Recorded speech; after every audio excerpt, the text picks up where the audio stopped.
Hello there. Solingen mourns today after what looks like a lone actor with a knife killed 3 people and injured many more. And no one knows who or why they did it.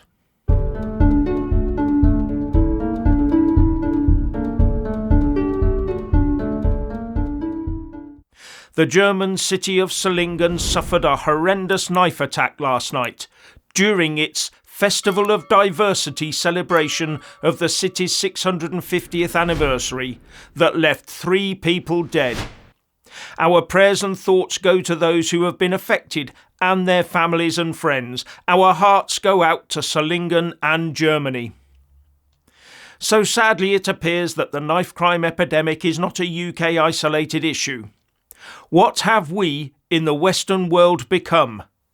And why? And just to remind viewers out there, do not speculate about who did it or why it happened.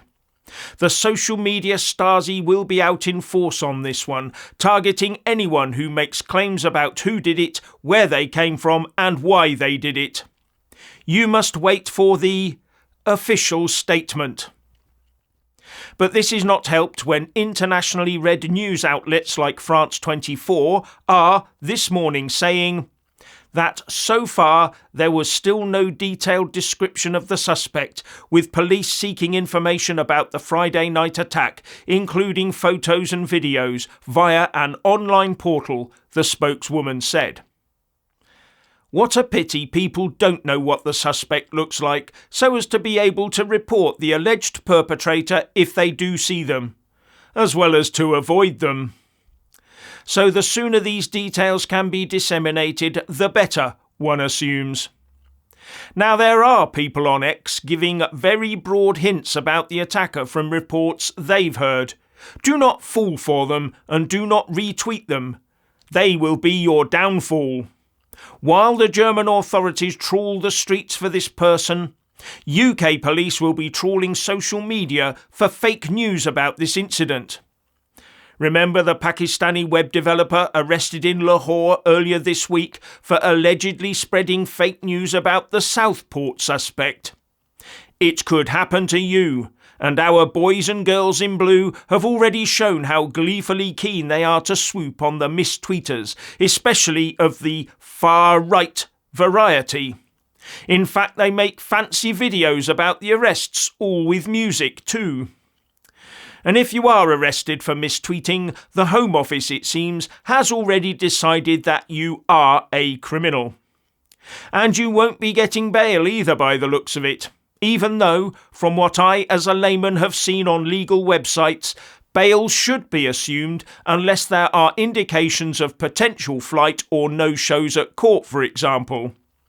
This blanket no bail thing, where the far right is concerned, appears to me, that it's part of making the process the punishment. I might be wrong though. I mean, what do I know about these things? Just what I read on UK lawyers' websites. Like this one from VHS Fletcher's solicitors. Do I have a right to bail? This article refers to the position relating to the right to bail for adults. The situation in relation to youths is different. As an adult, the starting point is that you have a right to be granted bail. This right can only be taken away in certain circumstances. These circumstances are where the court has substantial grounds to believe that if you were granted bail, you would fail to surrender, commit further offences on bail, or interfere with witnesses. In some rare instances, bail can be denied for a defendant's own protection or welfare. Maybe that's all based on the Bail Act and the European Convention on Human Rights. I don't know. But that says to me something is grossly amiss in the UK right now. But it then gets worse. According to a Sky News broadcast, we have a problem in our prisons. And people are being told that if they do appear, whether they're pleading guilty or not guilty, they're very unlikely to get bail. And if they do end up in prison, somebody who knows about these things told me that, any right-wing, far-right protester landing up in jail, they can expect a pretty cold reception from what he says are Asian gangs inside prison who will be looking out for them. Oh, and did you note what could be construed as fake news there as well, where it says 100 protests planned? Did that ever take place? Now, what gets me is that the report casts massive aspersions on our justice system.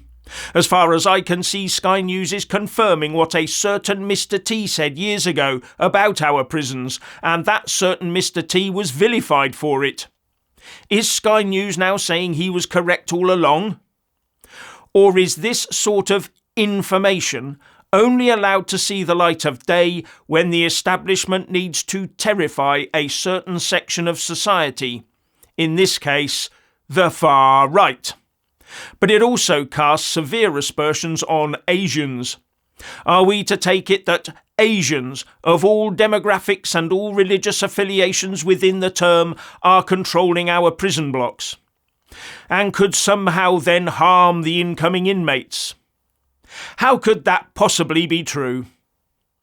Well, as the Home Office has not explicitly denied this Sky News report as far as I can see, then one can assume what one likes to assume, as long as it's not put out on social media. Except for the mainstream press, of course.